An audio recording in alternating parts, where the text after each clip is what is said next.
Revenge bedtime procrastination. Have you heard this term? It went viral on TikTok a few years ago and it's still going because millions of people read those two words and immediately recognize themselves. Your phone in hand at midnight, an alarm set at 6, telling yourself one more video, one more scroll, 5 more minutes, night after night. But here's what everyone seems to be completely missing. This is not a sleep problem, it's not a screen time problem, it's not a discipline problem. This is a human experience that has existed for as long as people have felt like their days didn't belong to them. We just have rebranded it with some new name. But there's an issue with every article I've read on this topic, and it's that it stays on the surface. Here's the behavior, here's why it's bad for you, and here's the bedtime routine to fix it. And I know because I've lived this for years. And in this video, I want to take you somewhere deeper than this trend, because this trend is naming what is happening, but it doesn't tell you why and won't get to the core of what actually heals us. That's where we're going today. So what is this trendy revenge bedtime procrastination actually about? And why does it seem to affect all the high performers, especially the business owners and entrepreneurs, the most? So I want you to stick with me on this one because it's important to understand. It's not a discipline thing. It's not a laziness problem. And it's not even actually really about sleep. It's a signal from a part of you that isn't getting what it needs during the day. Think about how most of your waking hours are spent. You're in go mode, you're performing, you're producing, you're managing, you're showing up for everyone and everything around you. And your nervous system is running in a low-grade state of alertness for most of the day. And when the obligations finally end, when the kids are in bed, when the emails are done, the last call is over, the system doesn't just switch off. It needs time to land, to decompress, to just be. The scrolling, the staying up, the refusing to end the day, that's our nervous system searching for that window, the moment where nothing is required of you. I have so many clients stuck in this trap. They spend their entire day being everything, being on, performing, and had nothing left to just be their own. The late night window, and even the mindless scrolling, can then be the only moment in the whole day where nothing is required of them. But if you're not seeing it, here's the problem. That window doesn't actually restore anything. Passive scrolling stimulates without replenishing. It fills time without filling you. So you stay up later, you sleep less, you feel more depleted, and the desperation to steal time from the next night gets stronger. The cycle continues. Not because you're on discipline, but because the real need underneath is never actually being met. But let's get specific. There are 3 reasons revenge bedtime procrastination happens, and they all point back to the same underlying truth. When your day is entirely consumed by this output and obligation, bedtime feels like the final threat, the last thing being taken.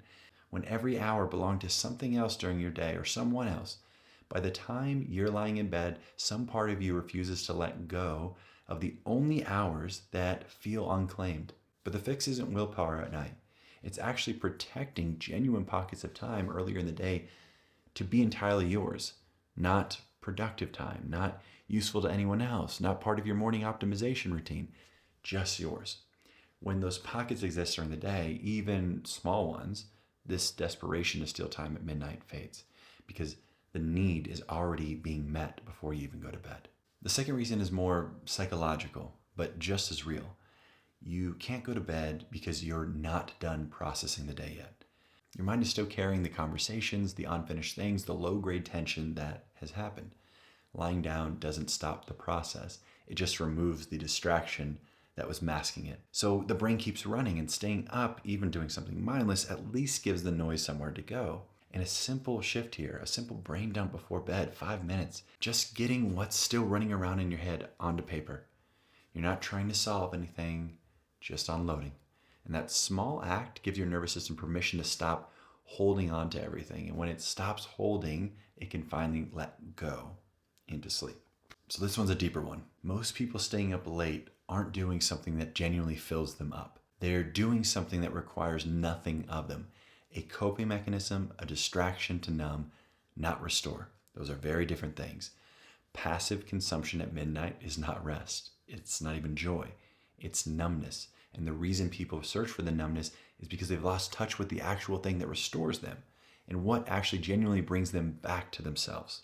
At my worst, I realized I had no idea what I actually liked anymore.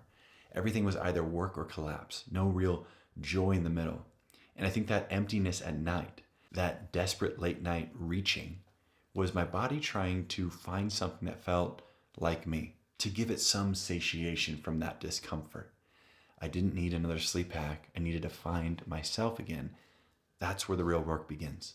I want to go beyond this trendy sleep term of revenge procrastination, especially for those who are pulling late nights and hustling at work. The reason revenge time procrastination at bedtime exists for so many people is that most people are living lives that are fundamentally out of balance.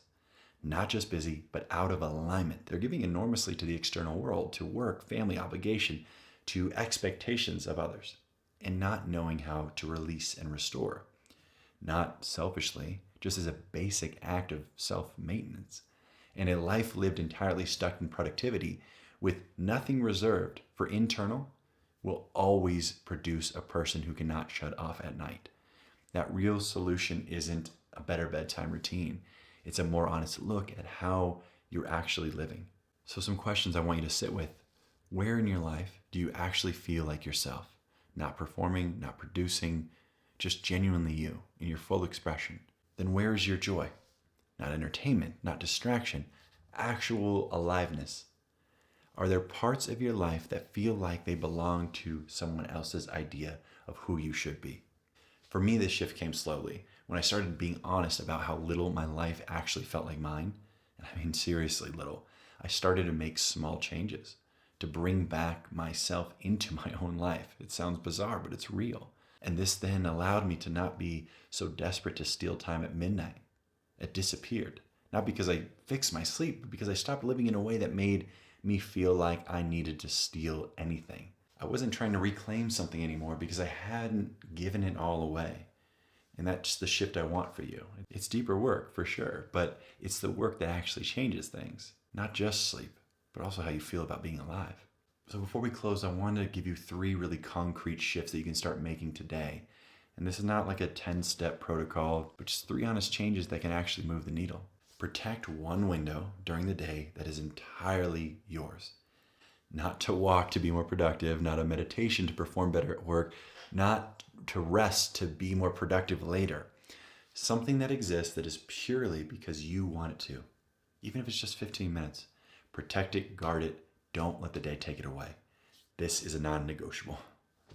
Create a small transition between your day and your night. Not a 10-step routine, just a signal. Cup of tea, dimming the lights, 5 minutes of writing what's still in your mind. Something that tells your nervous system the doing is done and the being can begin.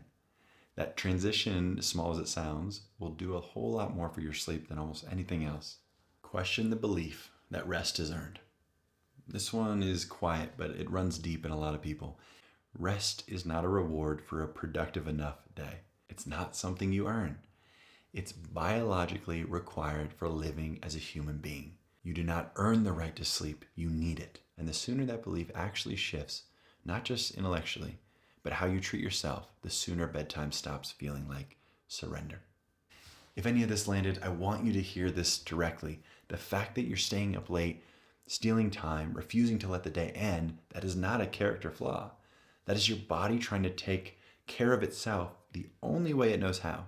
When you start taking more honest care of yourself during the day, not just at midnight, things change. The night gets quieter, the desperation fades, sleep starts coming back, and not because you forced it, but because your body finally feels safe enough to let go.